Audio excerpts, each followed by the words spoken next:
The reports are out. Travis Hunter will miss the next 3 weeks with a lacerated liver, according to Skip Bayless. Let's talk about it, what it means for Colorado over the course of the next 3 weeks after the bumper. Stay tuned.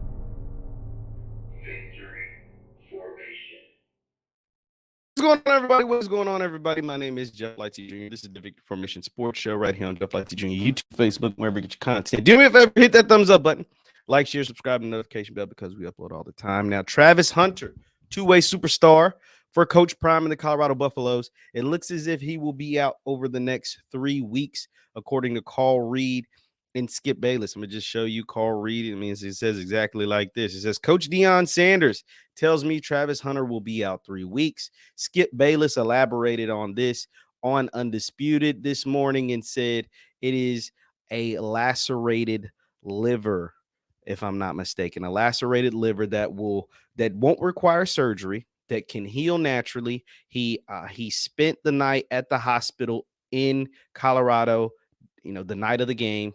And this is all stemming from the dirty hit that Travis took from Colorado State safety number 11, Blackburn. What does this mean for the Buffs? Well, it means a couple of things. You're without your best corner. That is what I think affects you the most. You're without your best corner, and over the course of the next 2 weeks, you play one of the more prolific offenses in the entire country. You got Oregon this Saturday and on the road in Eugene, a team that has scored over 39 points every game this season, including a couple of games where he had 55 and 70. I think they had 74 points one game. And then the next week you play the reigning Heisman Trophy winner, Caleb Williams in USC, along with Lincoln Riley. If Lincoln Riley can't do anything else, he can score a bunch of points. No matter if it's a USC, Oklahoma, it doesn't matter. They score points. And so not having your best corner on a team that doesn't have the best pass rush, doesn't have the best defensive line, and not having your best corner, it hurts. It hurts, and it's going to hurt a lot. The Arizona State game, I'm not concerned about because Arizona State, just quite frankly, they aren't that good. I mean, Arizona State played Fresno this past week, and they got stomped 29-0. They have a first-year head coach. They're not very good. They've lost to Fresno. They barely beat Southern Utah the first week of the season. So don't worry too much about Arizona State. That's the third game, and he probably shouldn't play that game anyway. And so you're without him for 3 weeks. On offense, obviously, he's a starting wide receiver there too. I think Shedeur is good enough to manage without Travis. They have good enough weapons on the offensive side of the ball to manage without Travis to be okay there, to be okay on that side of things. It's just playing these heavy passing attacks in the Pac-12 without Travis. And then also what it does for Travis, does it compromise Travis moving forward? You got to think Travis played every single snap on both offense and defense up until this point. And now you have this cheap shot that I think could possibly, because even when he comes back, you can't even allow him to play every single snap on one side of the ball, let alone both sides of the ball. Him playing both ways, to me, is compromised. And that could be a problem. That could be a problem. I talked about Colorado's upcoming schedule already, but I just want to go ahead and show you just for context. Like I said, this weekend, this past weekend you beat Colorado State. This weekend you play a top 10 team on the road. That's tough for anybody. I mean, that's going to be tough. Autzen Stadium, Eugene, Oregon, the Oregon Ducks. You're Colorado. You're the rock star. You're the rock band. You guys are the superstars. They're going to be a sold out house there. It's going to be packed out. So you got to get ready for that. Then, of course, like I said, the following week, you're back at home, back at Boulder, but you got Hollywood coming to town. Heisman Trophy winner Caleb Williams, Zachariah Branch, which is one of the most electrifying players in all of college football. He's a true freshman at USC. You don't know who Zachariah Branch is, go look him up. Dude is just sick nasty. Like, he's like that. Dude's like that. And then you wrap it up with what I think should be an easy, blowout win over Arizona State. But like I said, compromising Travis the rest of the year is tough. Not having Travis to beat Travis on both sides of the ball the rest of the year is tough for a team. You gotta remember, this Colorado team is still rebuilding. This is still a rebuilding team.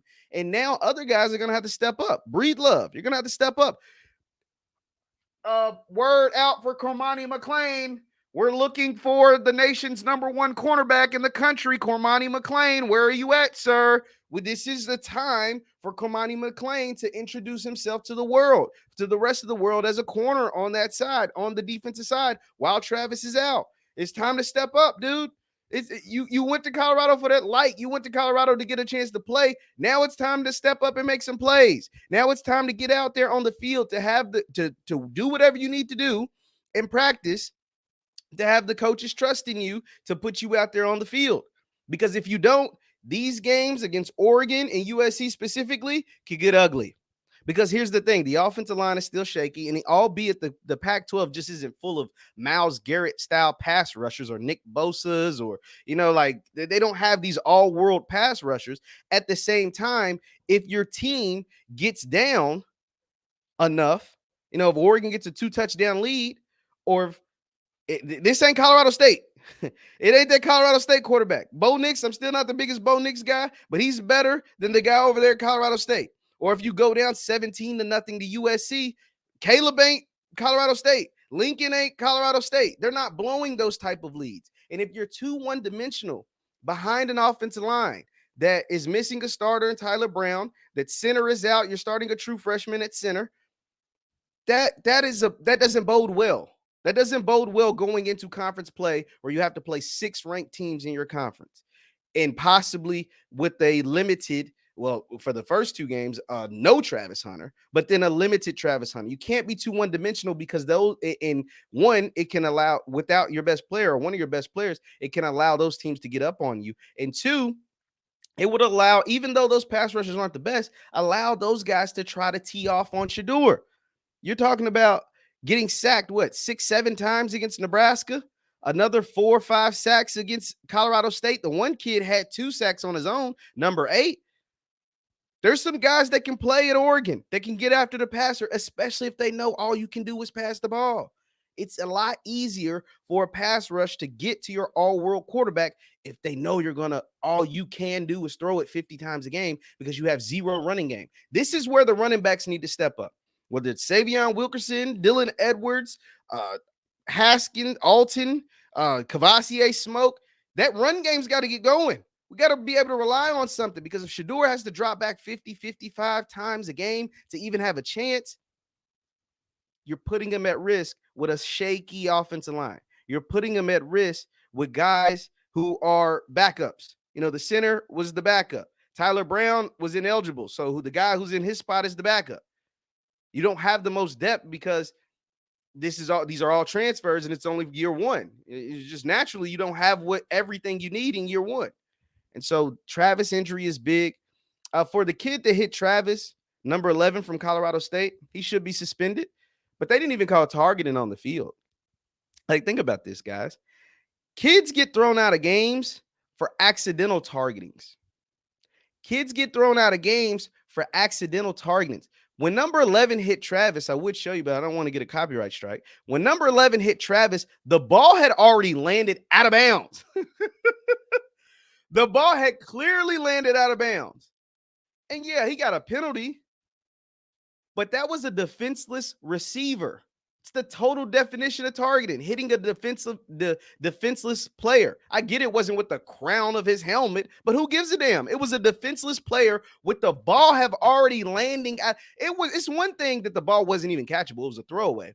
It's another thing, the fact that Travis got hit, that will now cost him at least 3 weeks of the season, and will compromise him moving forward, at least for this season, when the ball had already hit the ground out of bounds. Yeah, that kid does deserve to get suspended. Will it happen? Probably not.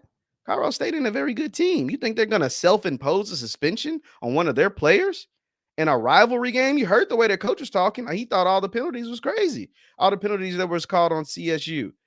So he didn't say nothing about the dirty hit in his post-game press conference. 0, zilch, nada, no comprende, none of that.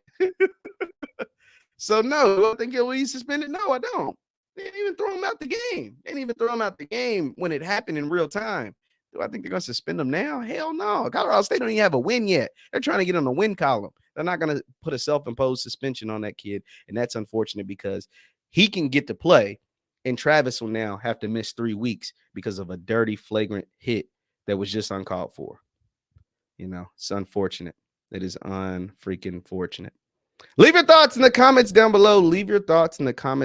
below. Prayers to Travis. He had to stay overnight in the hospital the night of the game, and he will be out the next 3 weeks.